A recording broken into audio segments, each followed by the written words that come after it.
Pythias was a general, a hero, the winner of many battles, and these two men were lifelong friends. And the story goes that Damon incurred the wrath of the ruling tyrant of the times and was sentenced to be beheaded.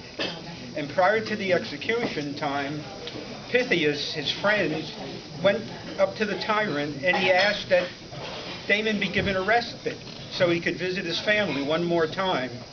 And Pythias would gladly take Damon's place in the dungeon, guaranteeing Damon's return, and should Damon not come back, he would take Damon's place on the chopping block. So as the time of the execution came, needless to say, Damon, who had every opportunity to flee, kept his word to his friend and did return. This is a very brief story, and from this story we have two men solely on the basis of friendship, each one willing to give his life for the other. There can be no higher bond of friendship between two men. And this eventually becomes the cornerstone of the Knights of Pythias Fraternal Order. So now let's take another trip through history to the United States in around the 1840s. And at that time, there was a popular stage play in the United States written by an Irish playwright named John Bynum called The Drama of Damon and Pythias. And this playwright took this story from ancient Greece and wrote a stage play. So I have to tell you that as a little background. And now we're going to jump forward another 20 years or so. And at this time, there lived a young man named Justice Rathbone. His first name was Justice, Justus. He grew up in upstate New York. He came from a well-educated family. His father, his grandfather, one was learned in the law and a judge, the other was a Methodist minister. And he grew up in this family with law and ethics and religion. And that was the background of this man. And as a young man, he went off to be a school teacher in a logging camp up in northern Wisconsin. And it was rural and there wasn't much to do. And Justice Rathbone liked to put on stage plays. And needless to say, a publisher in New York sent him this play, The Drama of Damon and Pythias, where he became familiar with this story of these two friends, each one willing to give his life for the other. And while Rathbone was in this logging camp, he had time on his hands, and solely as sort of a lark, he sat down and he wrote a ritual for a fraternal order. And he took the basis of the fraternal order, this story of Damon and Pythias, and he borrowed a whole bunch of signs and symbols from medieval England, time of knighthood.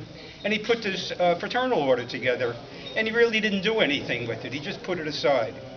And then jumping forward another couple of years, it's the 1860s, in the time of the Civil War, and Justice Rathbone joined the Union Army, and he volunteered to be a male nurse, which I think today would be a medic.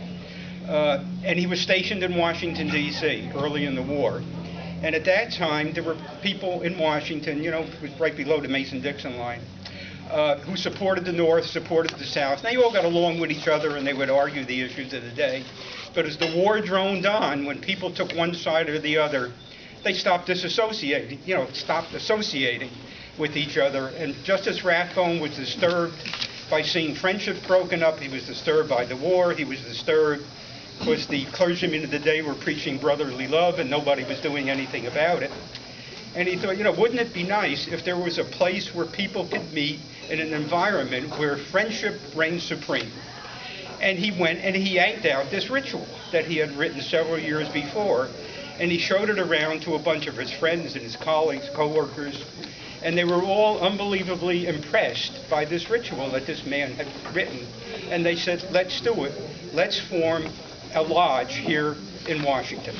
And on February 19th, 1864, in Washington, D.C., the very first Knights of Pythias Lodge was instituted. And it's an organization dedicated to the principles of friendship, charity, and benevolence, the FCB that you see up there in our banner. And it's friendship, as exemplified by the friendship of Damon and Pythias. Charity, Pythian charity, is a special kind of charity. We do a lot of fundraising and give money away to good causes, but Pythian charity means that as we go marching along the pathways of life, we recognize that there are those among us who stumble and fall. And it's the duty of a Pythian Knight to help that person on their feet again. and benevolence the highest form of brotherly love. So that's the background of the Knights of Pythias. After the Civil War, solely by word of mouth, the Knights of Pythias spread out, and in a short time, they were a national organization. Our own Cardozo Lodge here in Fairlawn, it's a lodge with almost 300 members strong. We're extremely active. We have a lot of social affairs. We do a lot of fundraising. Someone's going to speak on charity. We have our own benevolent society in the lodge where we help our brothers, and someone will speak on the Cardozo Benevolent Association also. And we have lodge meetings. We meet the first and third Wednesday of every month, and we once in July. And our lodge meeting night is a fraternal night out for our brothers.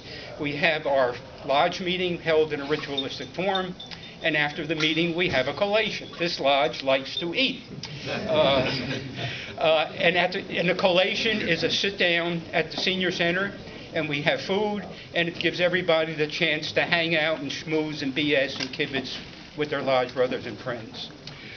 So to those of you who are our guests here this morning, I would certainly urge you to consider joining with us under our Pythian banner of friendship, charity, and benevolence. Thank you.